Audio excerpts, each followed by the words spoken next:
Welcome back, everybody, to Neutrality Studies. My name is Pascal, and I am joined today by Dr. Ivana Nikolić Hughes, the director of the Frontiers of Science program at Columbia University, and Dr. Peter Kuznick, professor of history at the American University in Washington, D.C. Ivana, Peter, welcome. Glad to be with you. Thank you, Pascal. Thanks for having us. And glad having you again. And we were in an exchange recently about your experiences at the NPT conference where you were at, and also several articles that you wrote about Japan, but also other US allies and this relentless drive toward militarization. Ivana, can you maybe get us started a little bit with let's say, the place that worries you the most at the moment in terms of the mindset that you're perceiving from the US, of these US allies? I mean, I think everything worries me at this moment, Pascal. I think the situation is really quite dire.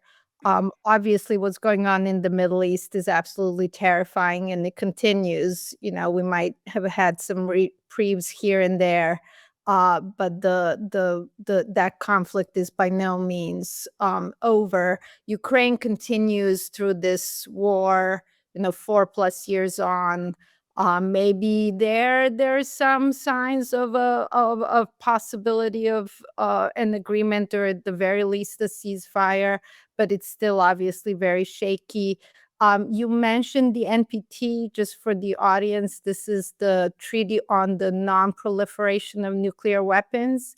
It's a very long-standing, decades-long-standing treaty. It was negotiated in the 60s, signed in 68, entered into force in 1970. So it's been around for 56 years. And it's meeting right now, right here in New York City, where I'm sitting in my home. It's meeting for its 11th review conference, and it's a very, very contentious conference. Peter and I have been there for almost entirely the 2.5 weeks that it's been going on. It's going to finish at the end of next week, so May 22nd. Peter and I were there together for a side event last Friday. It's a dealing with civil society colleagues and like-minded diplomats has been very joyful for me. Everything else has been very difficult. I think you might just be able to imagine that in the first week was basically spent in this general debate. And what was happening much more than anything else was different sides blaming each other for, you can kind of imagine who's blaming the US for what's going on in Iran, who's blaming, Iran, who's blaming Russia, who's blaming China. And it's just been this kind of back and forth bickering rather than really actually thinking about what they have in common, what they want to accomplish together, how they might bridge those differences, and in particular, how they might set a path for this treaty on the non-proliferation of nuclear weapons, which, by the way, also includes obligations on nuclear disarmament. And those are the main ones that have not been met. In terms of the non-proliferation, the states that had joined this treaty, decades ago have not proliferated. The only one that ever actually was in the treaty and then left it and developed nuclear weapons was North Korea. So in that sense, the treaty has been a success. On the disarmament side, which is that the 5 states that are recognized as nuclear weapon states, US, Russia, United Kingdom, France, and China, have clearly not disarmed and are in fact, pulling away on any efforts that would resemble a path towards disarmament. So I'll stop there and maybe give Peter a chance to add some more to the current context. Yeah, Peter, how are you perceiving the NPT review conference? And just for everybody listening, I mean, the NPT is probably the most important, one of the last remaining actual nuclear treaties we've got, and it's a multilateral treaty, and almost everybody is part of it. And it is the key pillar of maintaining of keeping the nuclear weapon states down to one digit. At the moment, we have 9. The United States keep claiming that Iran wants one that would be number 10, but Iran keeps saying that no, we don't want it. We just want the benefits of the NPT, which is the right to have a nuclear program for civilian purposes, for energy and for medicine mostly.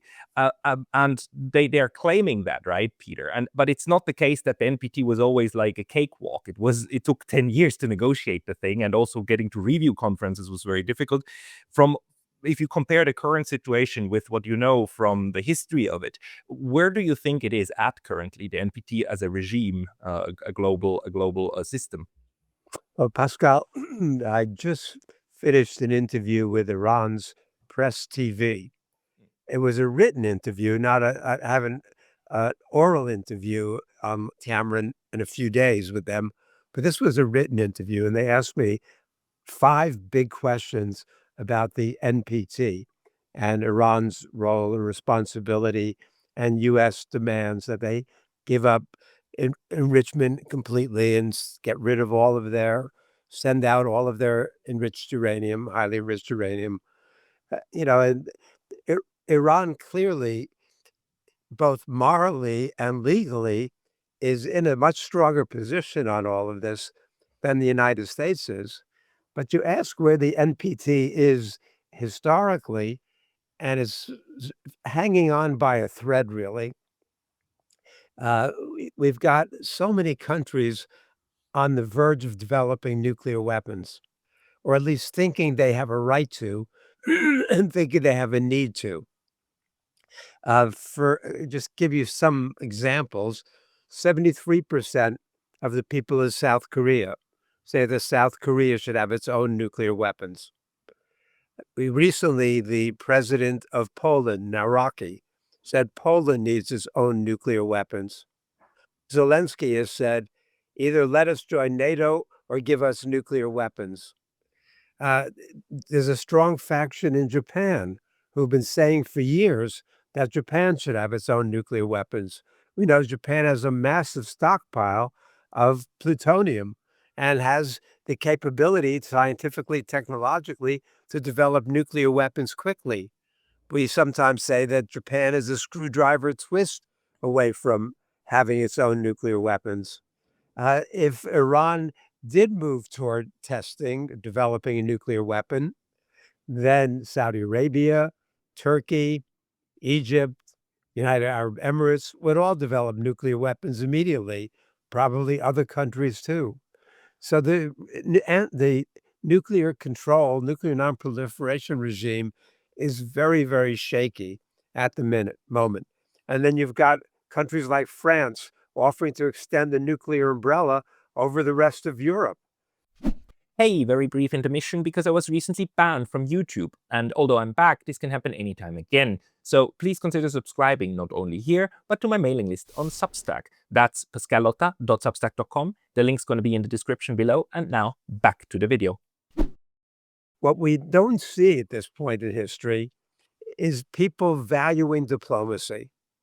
We don't see negotiations. We don't see looking for peaceful off-ramps. What we've seen in recent years is diplomacy becoming a 4-letter word. It happened under Biden. Biden, instead of thinking about how we can try to resolve things diplomatically, kept giving Ukraine one advanced weapon system after another, even though he said that he didn't want to do anything that's going to provoke Russia into using nuclear weapons. When he gave permission to Ukraine to use the ATACMS missiles that the U.S. had given them to strike deep inside Russia, that was so dangerous. It was 2 years earlier before that the CIA said it thought there was a 50-50 chance that Russia would use nuclear weapons.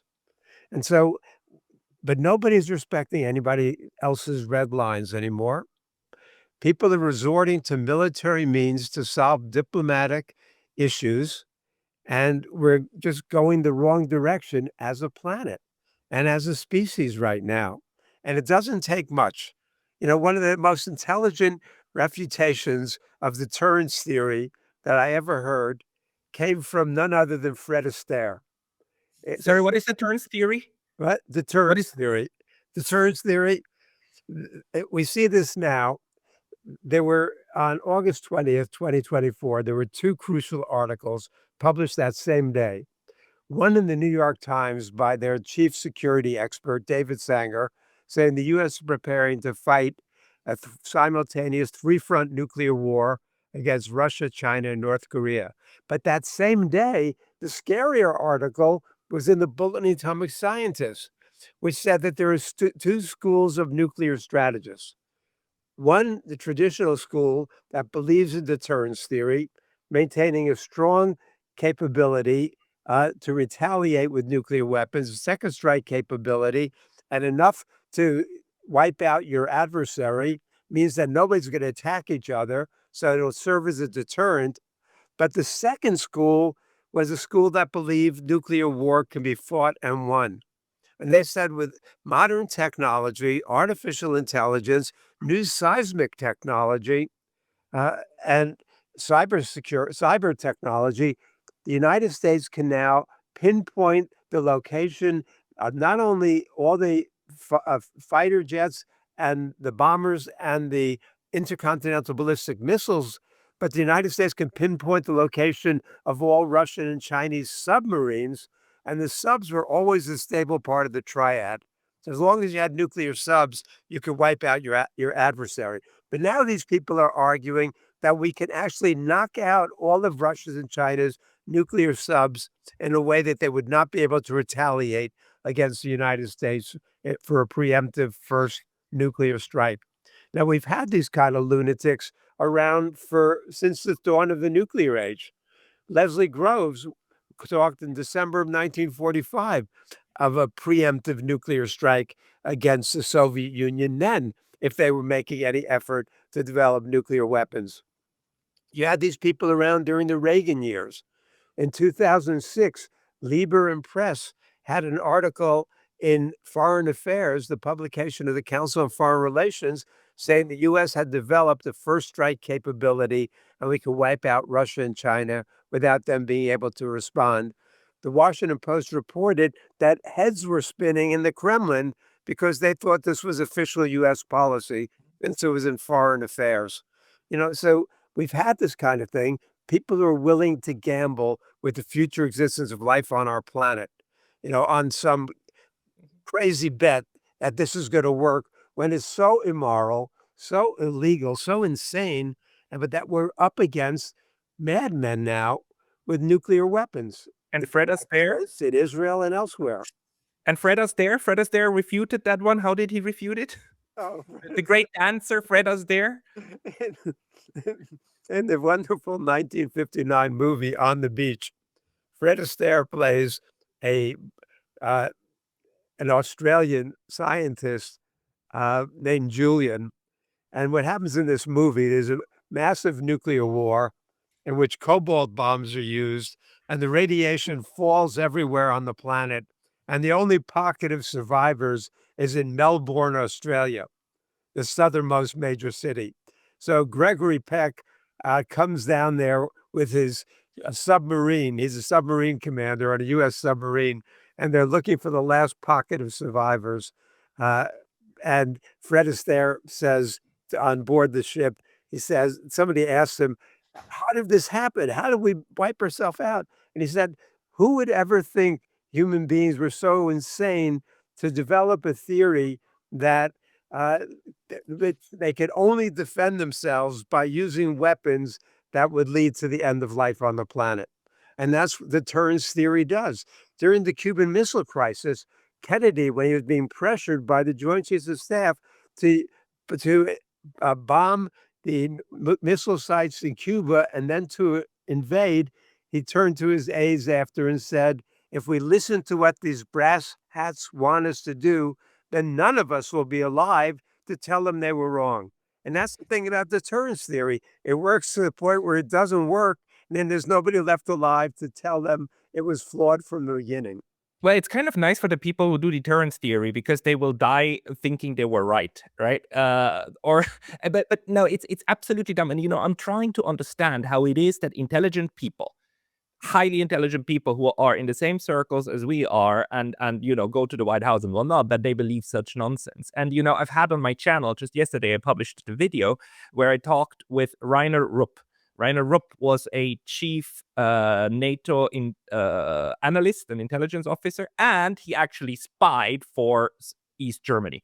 He was a spy, and he relayed information straight to East Germany and through that route to the Kremlin back in the 70s and 80s. And he's the man who forwarded in 1983 the information to the Soviets that Able Archer, which was just as dangerous as the Cuban Missile Crisis, the Soviets believed that Able Archer was used as a cover in order to actually attack and decapitate their leadership. And they believed it. They thought they were under the impression that Able Archer will be used to decapitate them because these lunatics that you're talking about were speaking in such terms before that. And he relayed the information that no, actually they're not doing that. I know for sure from inside of NATO that this is not what it is. And the Soviets stood down and didn't launch the preemptive attack. He actually went to prison for 7 years in the 1990s for having basically helped to save the world. But he made the point, together with Ola Thunander from Sweden, that the nuclear umbrella, the one that you just talked about, Ivana, the nuclear umbrella was always the plan, not to span an umbrella over all of Germany, over all of Europe. It was the plan to use nuclear weapon on German and European soil to stifle advancing Soviet troops. The nuclear umbrella was the plan to nuke Europe. And today, I cannot imagine this any differently. France would never risk a nuclear attack on Paris in order to defend Berlin or Warsaw, right? So all you would do is to try to use tactical nukes on the territory of those states. Right. Are the people who are spouting out such theories aware of the fact that we are talking about is the actual, the nuclear escalation on all levels and actually the destruction of a lot of the planet? Maybe Ivana, you can talk to that.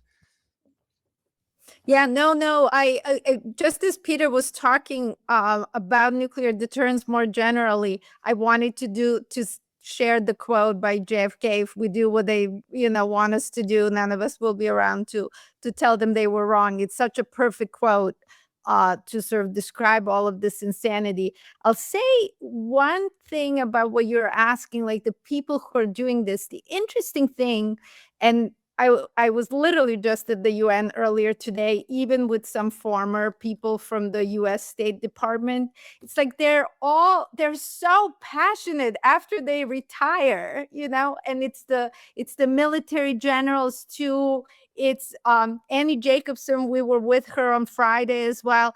She talks to all these retired people who tell her that this is like the biggest fear of their life, but they weren't saying it when they were in their jobs, right? When they were in their jobs, they were following protocol. They were defending nuclear deterrence. Some of the best critique of nuclear deterrence comes from General Lee Butler, who was essentially head of our nuclear forces in the 90s, and just has written like a searing critique of the lunacy and the idiocy of it all. Because even if you accept, which I don't, that nuclear deterrence could work, and there are lots of problems with that, the moment it doesn't work, we are all, the planet is quite literally destroyed. And people have even when I've been on your podcasts or even other podcasts, and sometimes I look at comments and people say things like, "What is she talking about? Hiroshima and Nagasaki are just fine." And that's missing this really, really key point, which is that it's not 1945. It's not one country having 3 nuclear weapons. It's 9 countries possessing over 12,000 nuclear weapons, most of which are far more powerful than Hiroshima and Nagasaki. And the consequences would be unthinkable. unthinkable, absolutely unthinkable. In the number of deaths from just the detonations themselves, the environmental conditions, the ozone layer destruction, the radiation spread, the nuclear winter, all of that. Absolutely, this is like the end of human civilization. And I'm not exaggerating. Like, really listen to what I'm saying, because I'm not exaggerating. But just to go back to this point of nuclear deterrence, the other problem with it is on the one hand, it could fail. And I think, we can sort of acknowledge that. On the other hand, as long as the states that have nuclear weapons currently claim to have them as a way of ensuring their own security, then of course others are going to get the idea that maybe they should have nuclear weapons too. I mean, the only logical thing then would be to say, oh yes, let's give nuclear weapons to all 193 UN member states, and then everyone will be really safe, right? Like, if that's your logic, then, and as long as they keep not actually meeting, just back to the treaty for a moment, because it's so topical right now, as long as they're not at least making efforts, let alone really disarming and eliminating their nuclear arsenals, then other states will have these ideas to, develop nuclear weapons, just as Peter was sharing, or develop, acquire, do whatever it takes to keep themselves safe. And at the moment, these proliferation pressures are really real.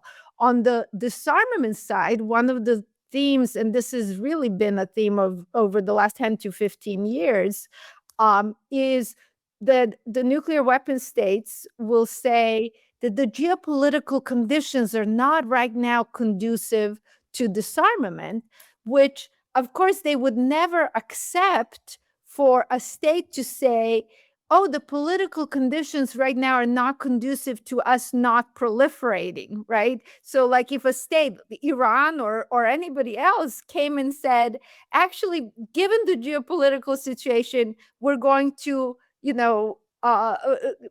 sort of forget about our obligations on non-proliferation, and we're going to develop nuclear weapons. It's the same thing that they're saying on disarmament. We're forgetting our disarmament obligations because the geopolitical conditions are not conducive to them. And so I think until we sort of recognize that this non-proliferation and disarmament, it has to go hand in hand.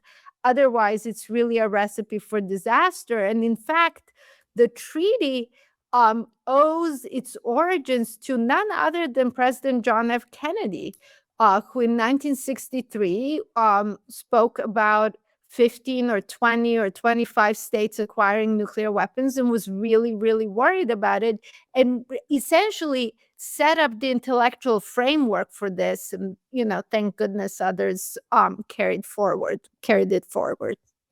Peter, can I maybe ask you, there is a long history, of course, of disarmament conferences. They go back to the, to 1899, the first Hague Peace Conference, then the second one in 1907.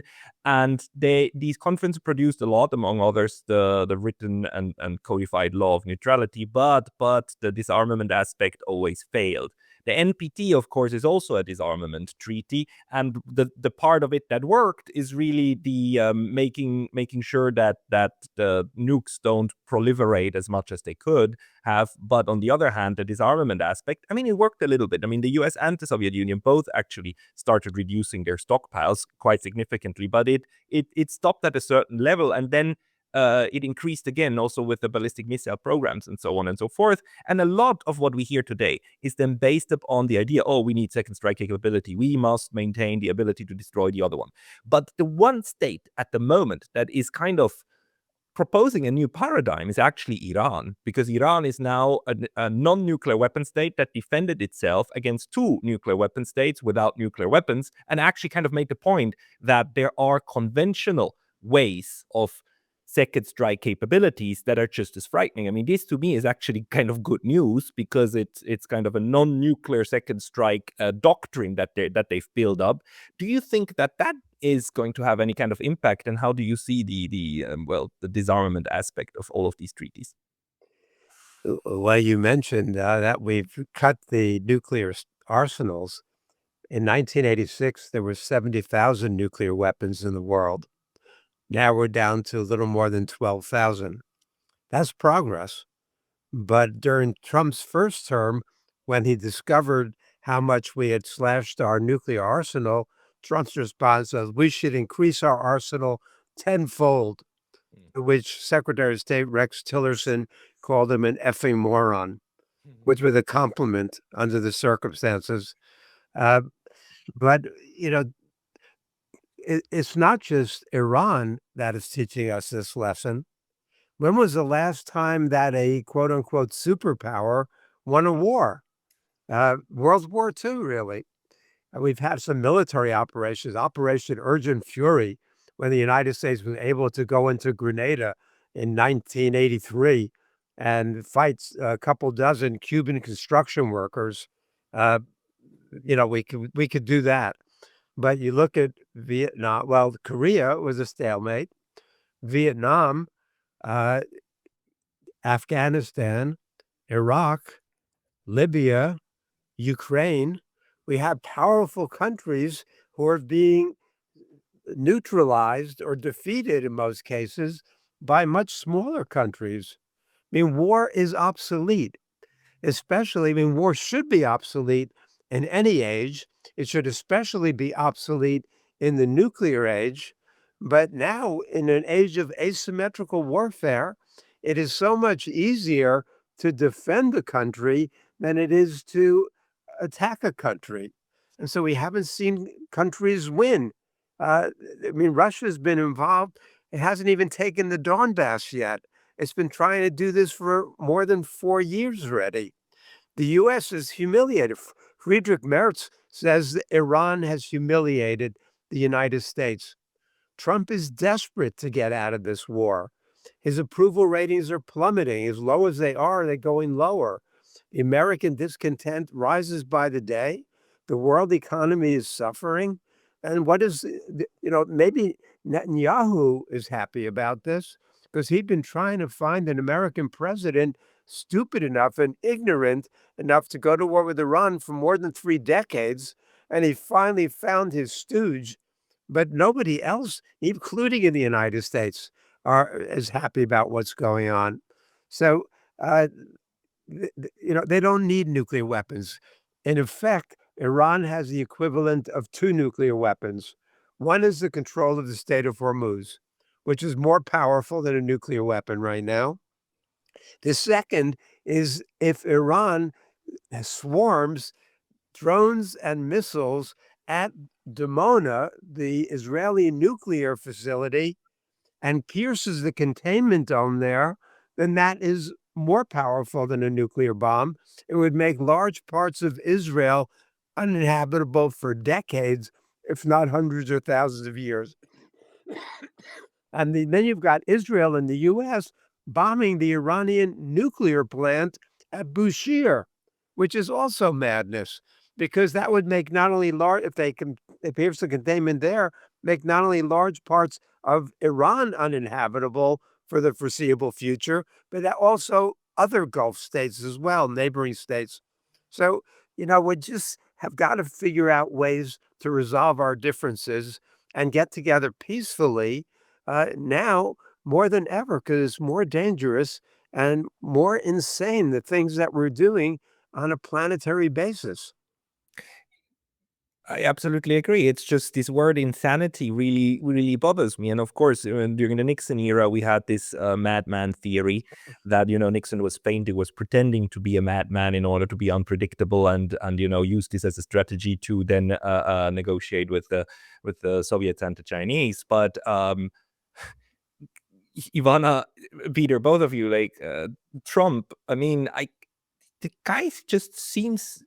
It's really weird. We now seem to have had 2 US presidents, one after another, with really dementia to quite a degree.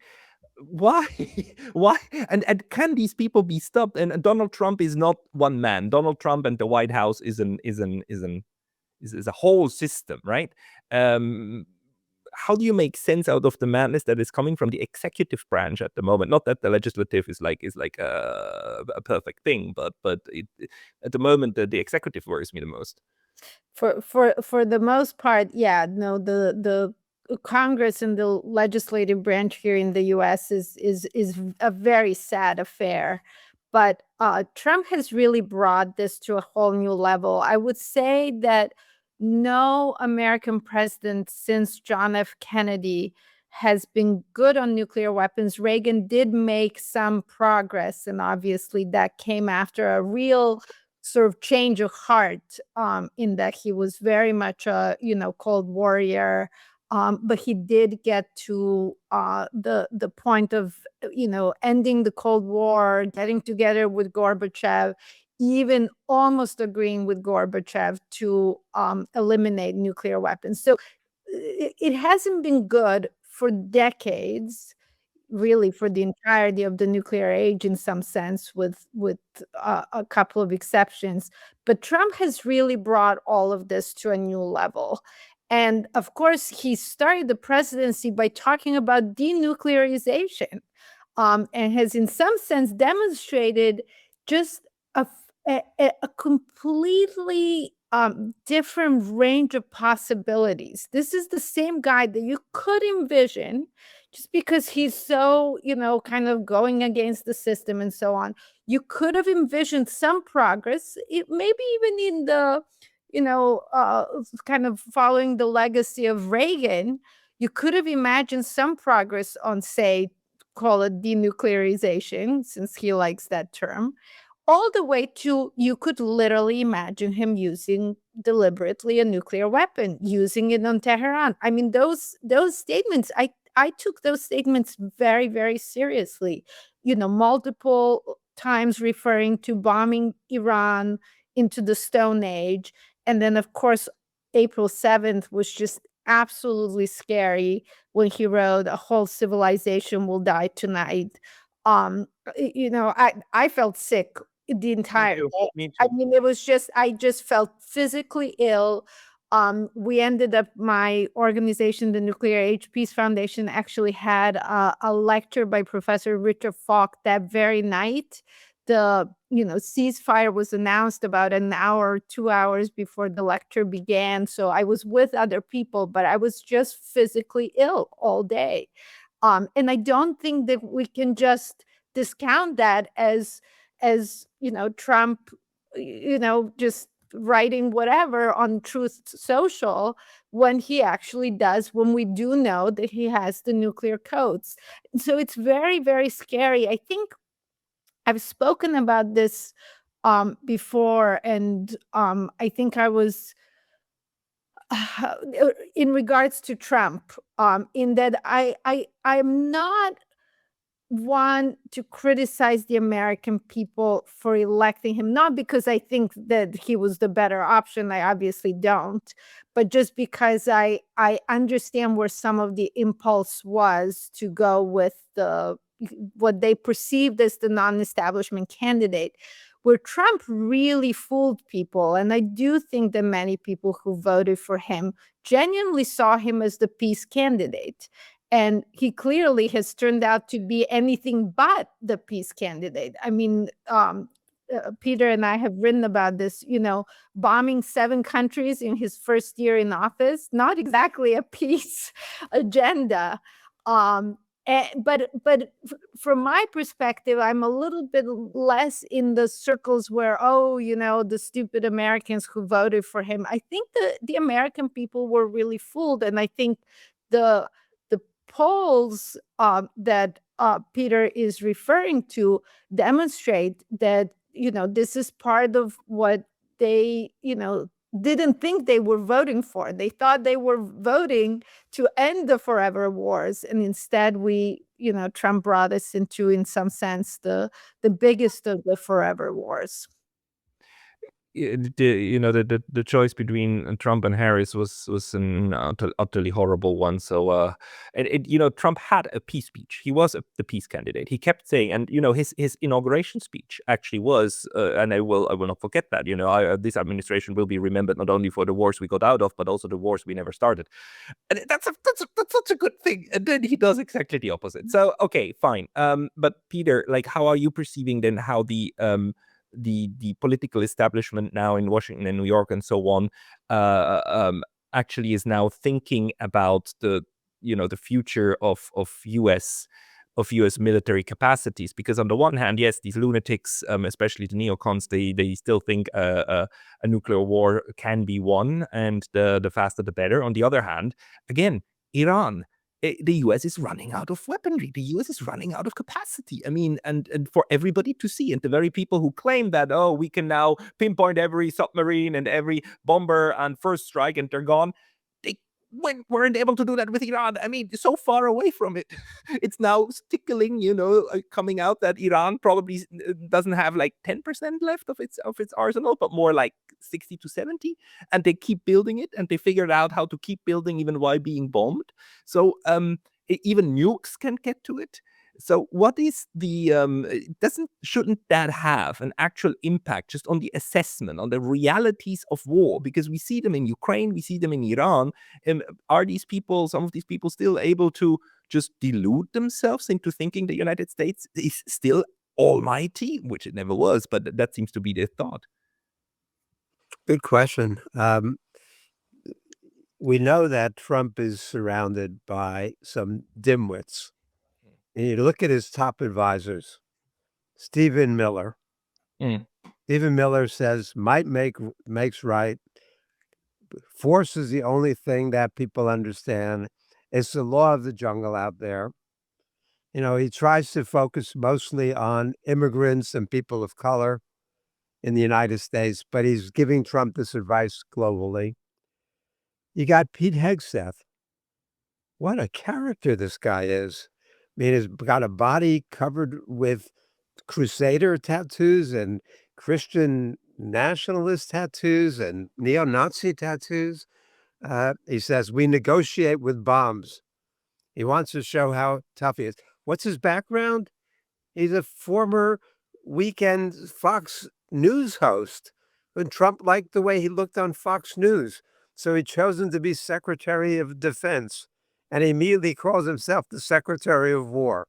Well, maybe when the U.S. changed in 1947 from calling it the War Department to the Defense Department, they shouldn't have, because it's been a War Department, more than a Defense Department. I don't use the term defense contractors. I think that that's wrong. I mean, they were in the 1930s. These people were called the merchants of death, and that's what we should refer to them as, the merchants of death.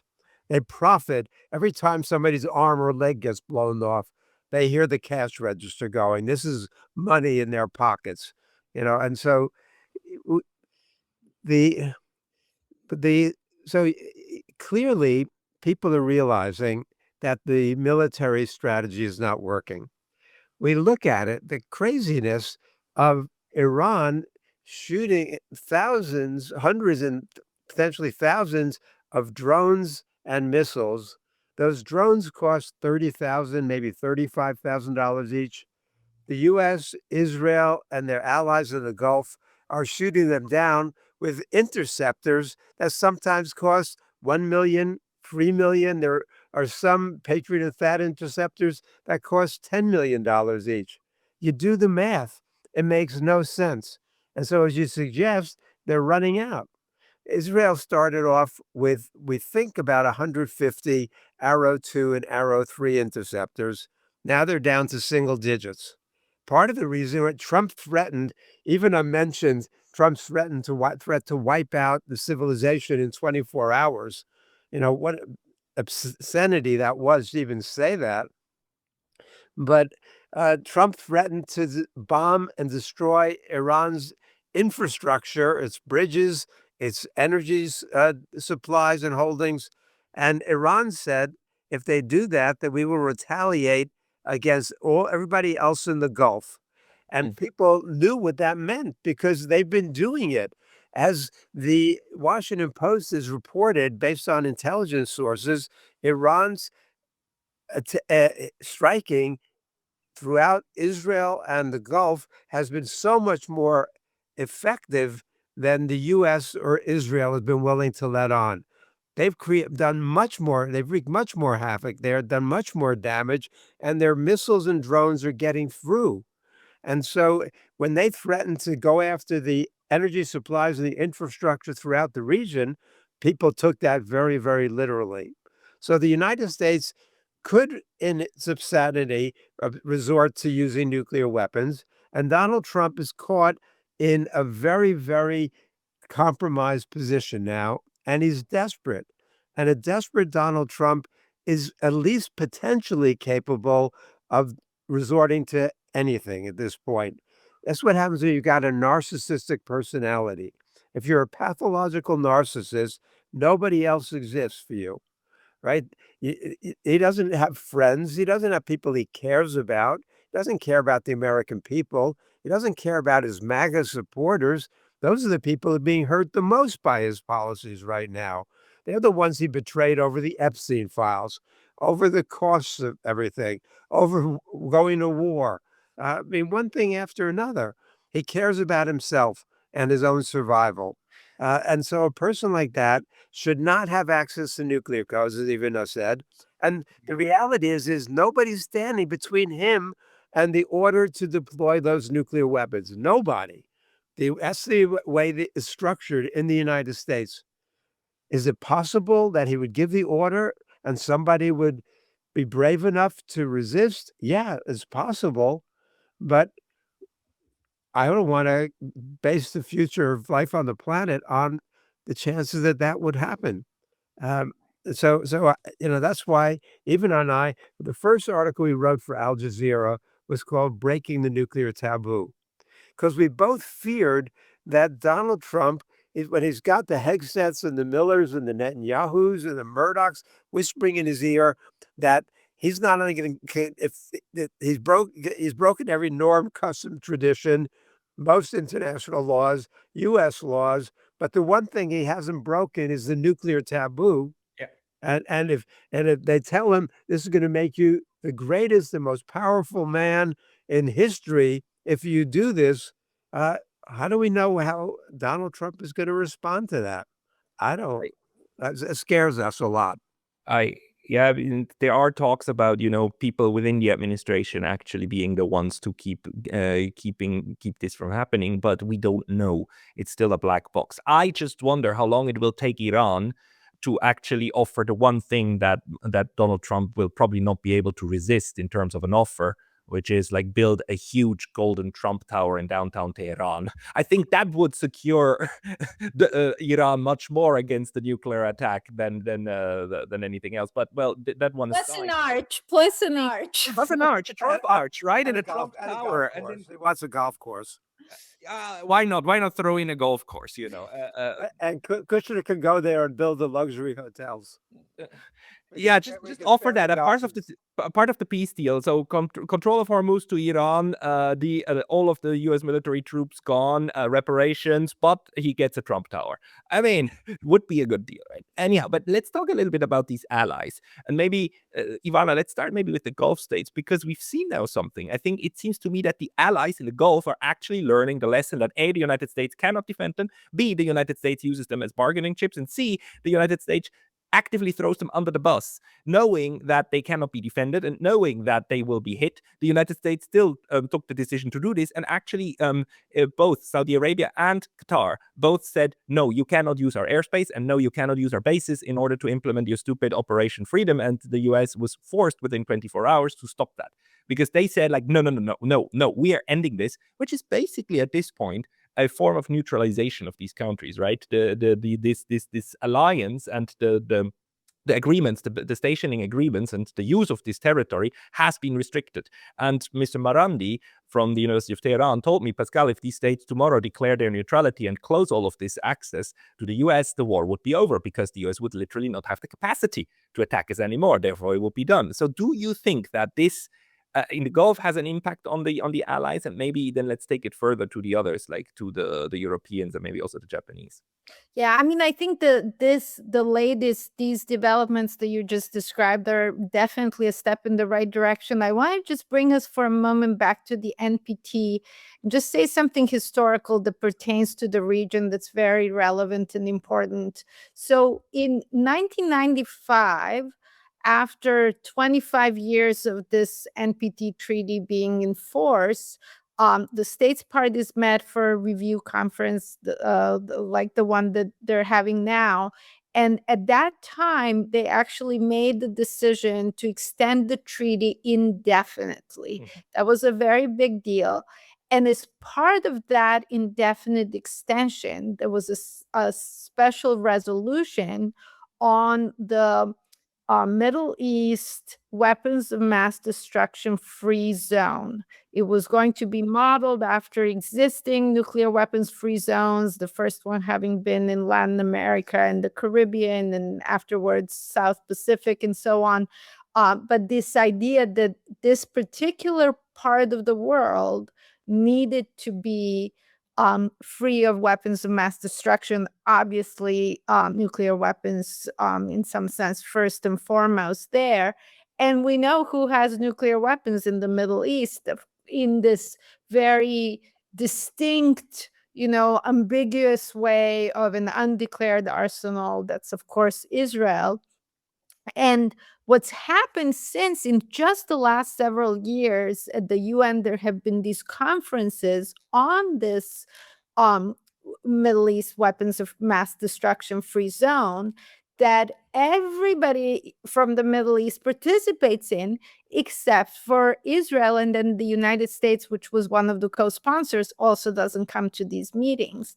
And this is really, I personally think that the GCC countries should have figured out where the US loyalties were lying all this time. Like, why wasn't the US supporting this? I mean, this is what, in fact, JFK wanted, in the early 60s. He really wanted to prevent Israel from acquiring a nuclear weapon because he was worried about proliferation. He was worried about a world with, as I said already, 15, 20, 25 nuclear armed states.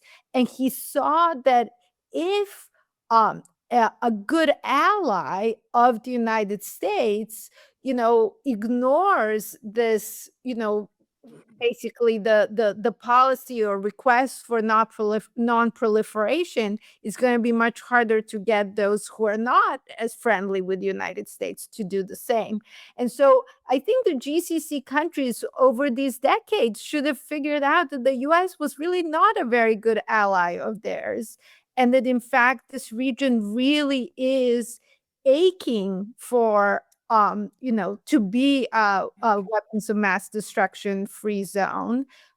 It's aching for Israel to actually, I don't know how, but for Israel to be sort of brought to heel on this issue, and for its nuclear arsenal to, be acknowledged at the very least and dealt with as well. And so, where is that going to go with the GCC? I obviously don't know, but I do think that maybe this war is taking us in the right direction. That just in general, this presence of the United States in the region has obviously not been one that has led to the region prospering and doing well. We really need to the issue of what the United States is doing in these different parts of the world. And of course, it's not just the Middle East.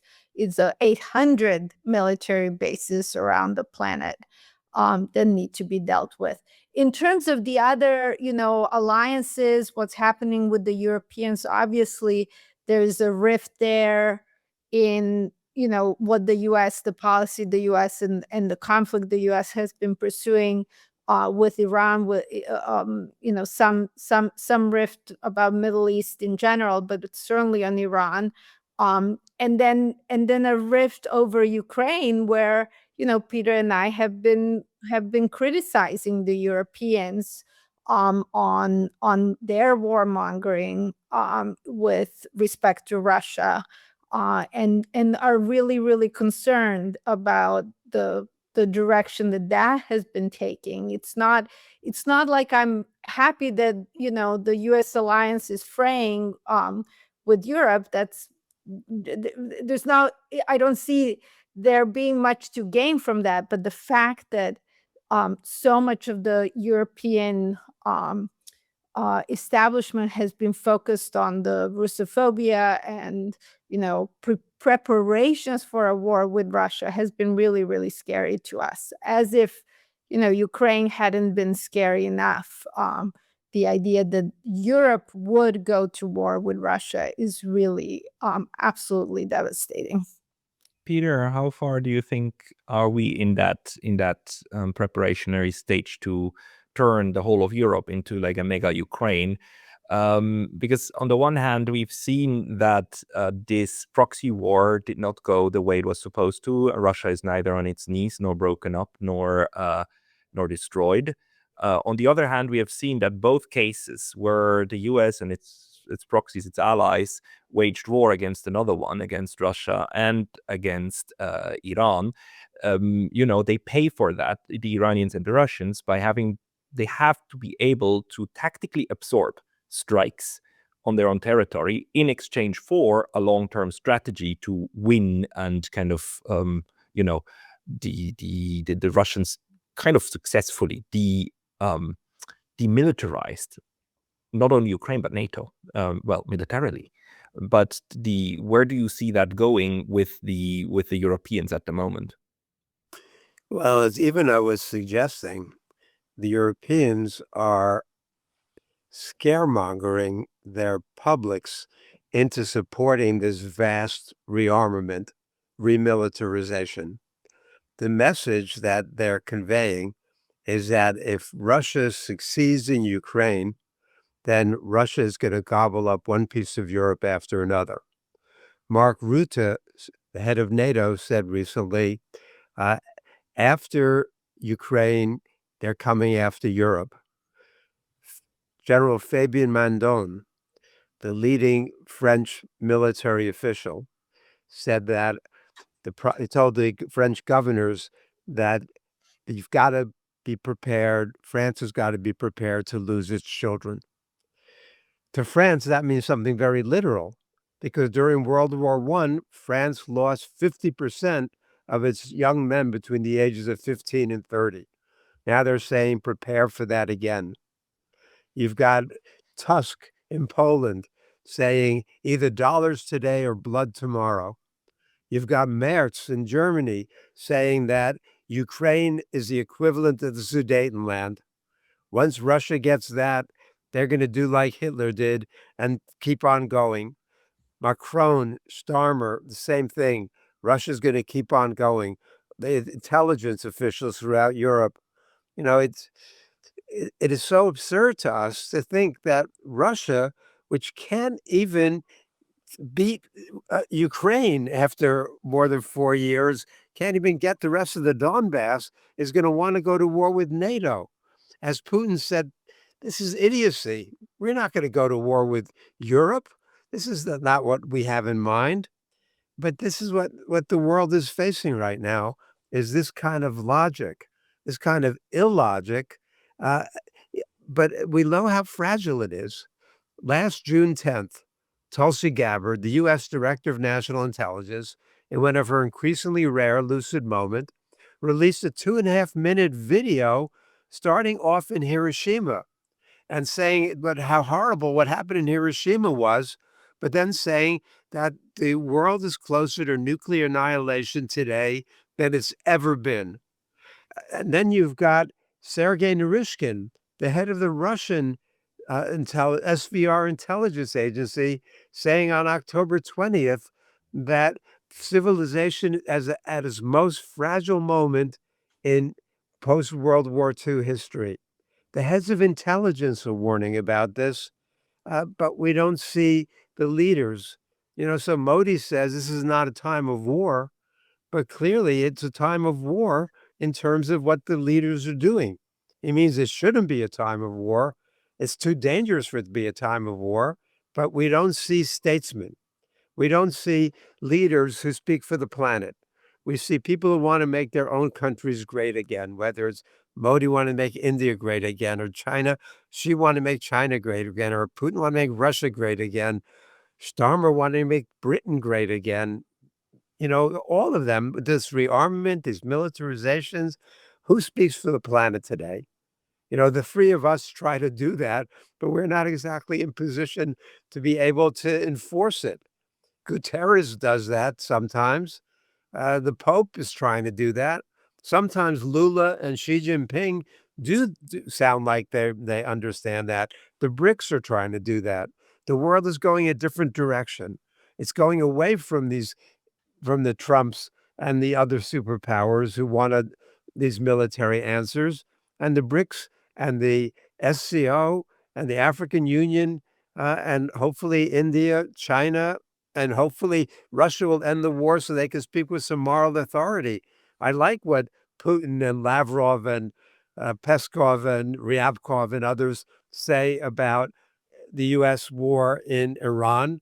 But as long as they're fighting a war in Ukraine, they're not going to have moral authority and nobody's going to listen to them.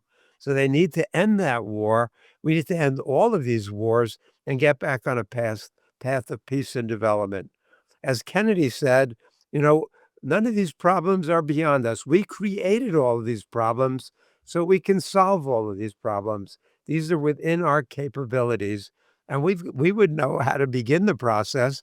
Unfortunately, people who've got the power are not thinking along the lines that any of us are thinking about. Pascal, can I just add a little, just go back to the issue of nuclear weapons, just to add one more layer to our discussion about, could a nuclear weapon be used in any of these, both in Ukraine and in the Middle East? In the Middle East, we've recently, obviously, the conversation we've had about Donald Trump and him making a deliberate decision to use a nuclear weapon. Another possibility is that there have been calls in Israeli society for use of a nuclear weapon in Iran to save lives in quotes, using the false narrative of what happened in Japan in 1945, the false narrative that the atomic bombings of Hiroshima and Nagasaki saved lives. And Peter and I wrote an article about this also for Al Jazeera in Arabic, that sort of showing why this is a false narrative, why it is not true that these atomic bombings saved lives in 1945. And therefore, they wouldn't today either. Obviously, not to mention that the weapons are so much more powerful and would lead to far more casualties than even what Hiroshima and Nagasaki experienced. But it's not just deliberate use. When you have conflicts like this, history shows us that you could have an accident, you could have a miscalculation. You mentioned Able Archer. There are dozens of incidents where we now know during the Cold War we could have had nuclear weapon use. There were false alarms. There were there were submarines crashing into one another. And there was, of course, the Cuban Missile Crisis, which wasn't just about a deliberate use to start war on one side or the other. It was also about some quite kind of accidental, situations and incidents taking place over those 12 days. If we extend these wars over months or even years, like has been happening in Ukraine, the probability that something this dramatic, this tragic, this catastrophic happens really goes way up. And I think that that in conjunction with leaders like Trump, like if Trump somehow thinks that he's being attacked, you don't think that he's going to send out thousands of warheads? If there's a cyber attack that makes it seem like one of these countries is being attacked, it could lead to a decision to launch on warning, and that launch would be in fact the first strike to begin with. So just the number of possibilities, especially when it comes, we see how dangerous and devastating these conflicts are, and really the thousands, and even in the Ukraine conflict, millions of people who've been millions of casualties. The um, the nuclear weapon dimension brings it to a whole different level, where we're really talking about, as Peter puts it, planetary consequences.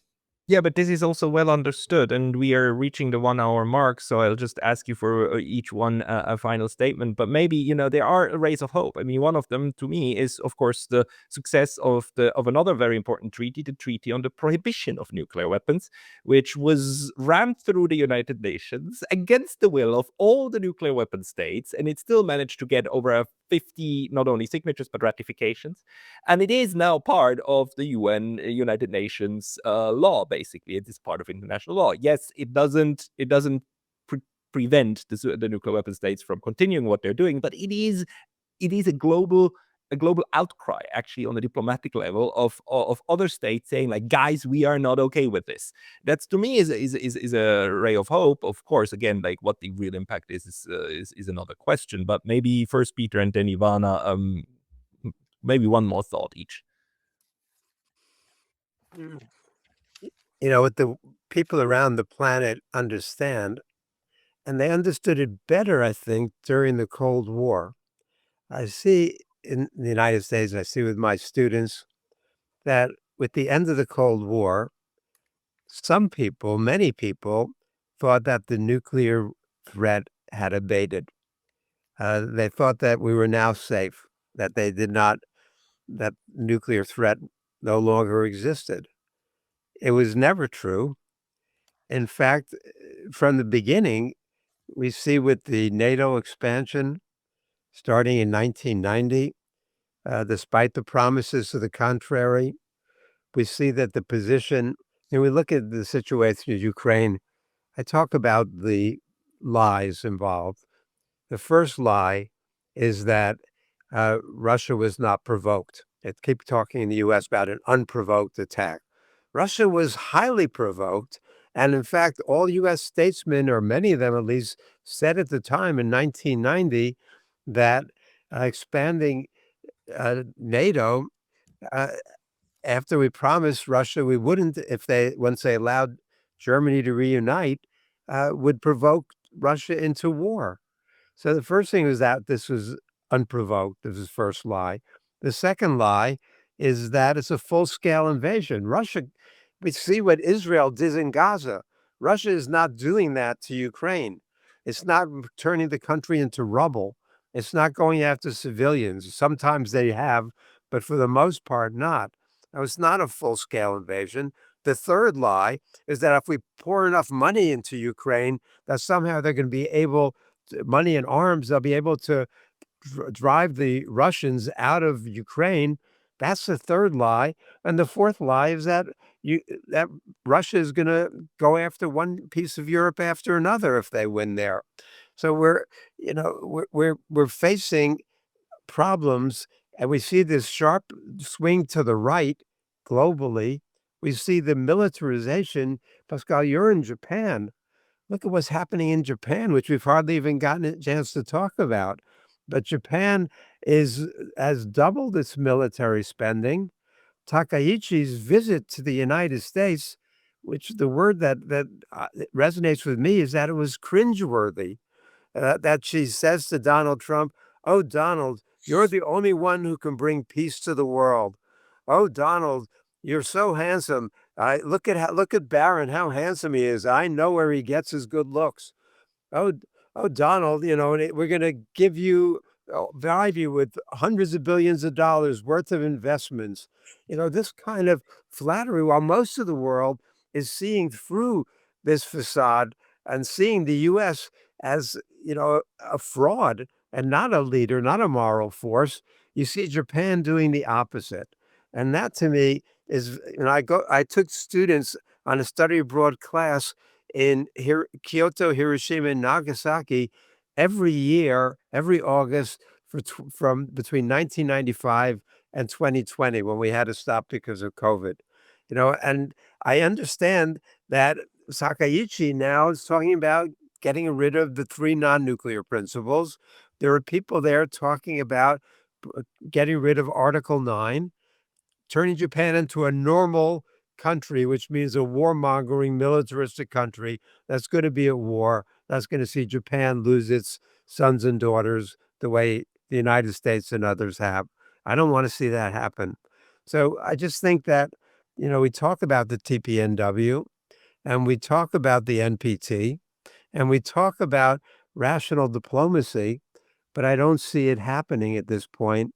That's why the people of the planet have got to get together and say that we need regime change and we need to get rid of every one of these leaders who is a warmonger and does not think along the lines of peace and development. And it's going to happen in the U.S. I say Trump talks about regime change in Iran. The places where he was going to see regime change, where we need it, are Washington and Tel Aviv.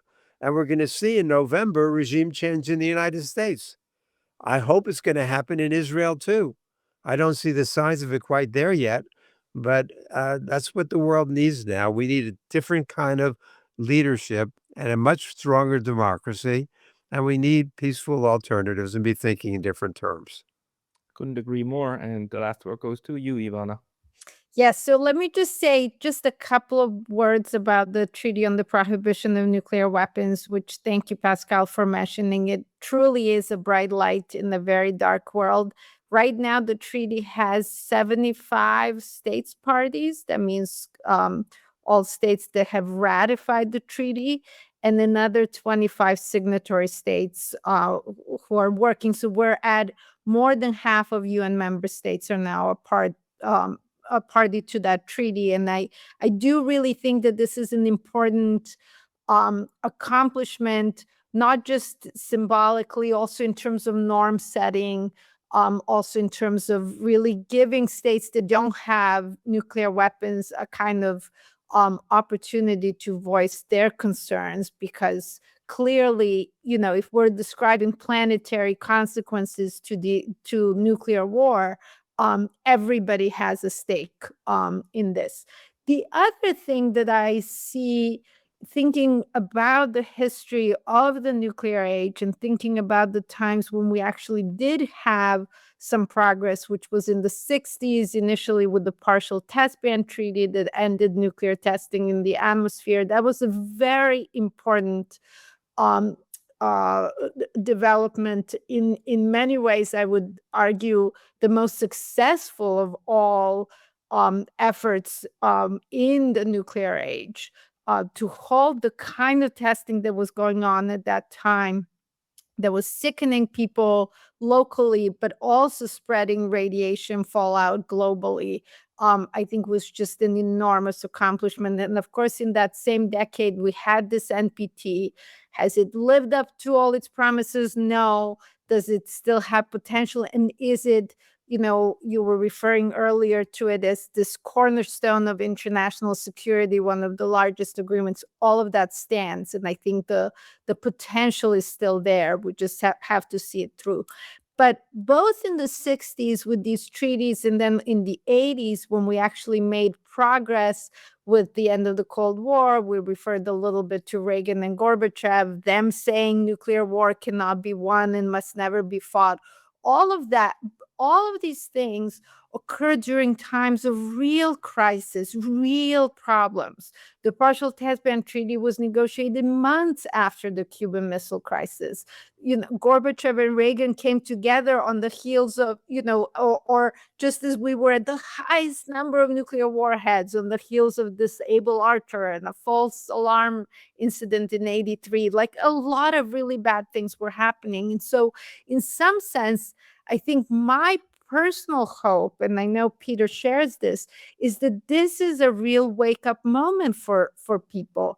As he said, most people almost were unaware that we even had nuclear weapons up until 2022, with the Russian, with obviously a new phase in the war between Russia and Ukraine, and people sort of were back to realizing, oh, we do still have a nuclear weapons problem. And now to see it be so blatantly, kind of showcased by Donald Trump with these statements of, ending civilizations.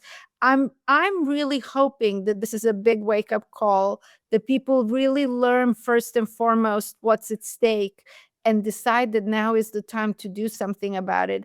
And then the bright light, the TPNW, gives us a framework for how what we should be demanding of our governments, to make people living in these nuclear armed states safe, and to make the rest of humanity safe as well. Yeah, it's either waking up now or for humanity to rest in peace forever, because we built the capacities to blow ourselves into Armageddon. Unfortunately, there are people who want that, but there's also billions of people who don't. So fingers crossed that we manage to get together. And I would like to thank both of you. For people who want to follow you, I will put links to your publications and where people can find you also on social media into the description box below. Ivana, Peter, thank you so much for your time today. Thank you, Pascal. Thank you so much. Thanks for having us.